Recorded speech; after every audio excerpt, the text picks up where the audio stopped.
magana wadda ita ma babu shakka na san za mu karo da wasu dangin mu yan boko akan ta ita ce auren wuri. Lallai sai mun yi promoting auren wuri, mu rinka wa ƴaƴan mu mazan su da mata auren wuri.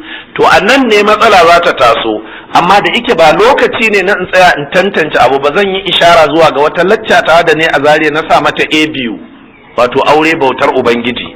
A ciki na ce ban ga dalilin da za mu rinka aurar da 'ya'yanmu ba su yi makaranta ba, kuma ban ga dalilin da za mu rinka ainihin wato barin 'ya'yanmu suna makaranta ba su yi aure ba. Sai na ce to kaga maganganu biyu masu karo. Lallai dai mu aurar da 'ya'yanmu, amma mu aurar da su ga waɗanda mun tabbatar da ce za su ci gaba da karatu, domin muna buƙatar 'ya'yanmu su je su yi karatun. Wannan karatun kuma muna buƙatar maza su yi shi, muna buƙatar mata su yi shi. Jama'a, a cikin addinin musulunci babu bambanci a tsakanin namiji ko mace wajen karatu, na boko ko na addini. Imamu Malik yana da ya mai suna Fatima, bata wuce shekara 16 ba, amma ta haddace muwatta ta mahaifinta. Nana Asma'u dan Fodiyo ya rasu ya batta tana shekara 3 zuwa shekara 4, amma su Bello suka karantar da ita sai da ta waye gari ta zama hamshakiyar malama, ta rubuta littafai sun kai guda 60.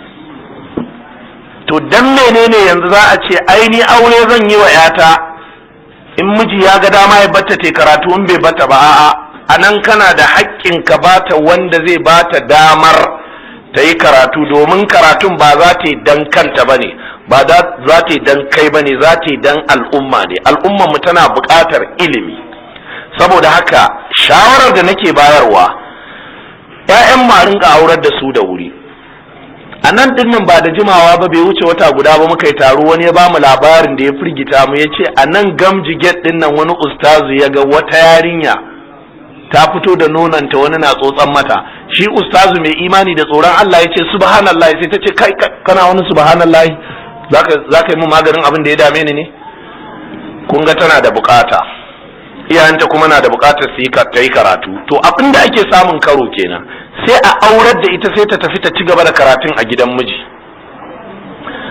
Idan kun fahimci wannan, to sai a kawo itiradi na gaba, ai za a iya aurar da ita daga baya mijin ya ce bai yadda ta yi karatu ba. To tun farko ya nuna ba ku zaba mata na gari ba, tunda har za ku zaba mata wanda zai karya alkawari. Ai cewa akai wanda ya zo zai auri yar ku binciki addinin shi, ku binciki ɗabi'ar shi. Auren wuri dinnan jama'a yana taimakawa wajen rashin lalacewar tarbiyya. Ina tsammanin daga cikin dalilin da ya yunkurar da tarayyar matan nan wajen gayyato waɗannan laccocin shine wani abun mamaki da ban tsoro da ya faru, cewa ga 'yan mata 'yan shekara 22 zuwa 25, 'ya'yan musulmi Hausawa ko Fulani sun yi aure a tsakaninsu, kuma an sa su a tashoshin rediyo da talbijin da jaridu har suna alfahari da junansu. Mace ta auri mace, me ya ja 'yan shekara 25 ta auri 'yan shekara 23? Shine tana da algharizatul jinsiya, tana da damuwa tattare da ita. Ya nawa ce yau za a zo aurar da ita sai babanta ya ce bai shirya aurar da ita ba, bai shirya aurar da ita ba, shine sai ta ɗauka wa kanta mafita. To daga cikin mafitar shine wannan barnar da kuka ji jama'a. Kwanaki mun ji labari a Kano, wata an ce ta auri 'yan mata, yanzu gashi abu ya bayyana wata ta. Wannan abin da ya bayyana kenan. Kuka san guda nawa ne yanzu suke gudanuwa? Yanzu kika san cewa yarki ko matar wata ce? Kika san cewa yarki ko mijin wata ce? Sannan wannan ya buɗe damar masu fatawa daga cikin 'yan shi'a akan halaccin mutu'a, su ma kuma sai suka samu damar lalata 'ya'yan jama'a. Sai a baiwa yarinya fatawa cewa ya halatta ta auren mutu'a, uwarta bata sani ba, ubanta bai sani ba, sai ta je tana da miji. An dauki naira 10,000 an bata, sai a ce aure ne ya halatta, sai a bude a karanta mata hadisan ƙarya, a ce gashi nan ya halatta sai ta aure. Kika sani yarki ko tana nan tana da wani gamjejen zindiki yana zina da ita da sunan ainihin auren mutu'a? Don an aurar da ita fa duk an fita daga wannan fitinar.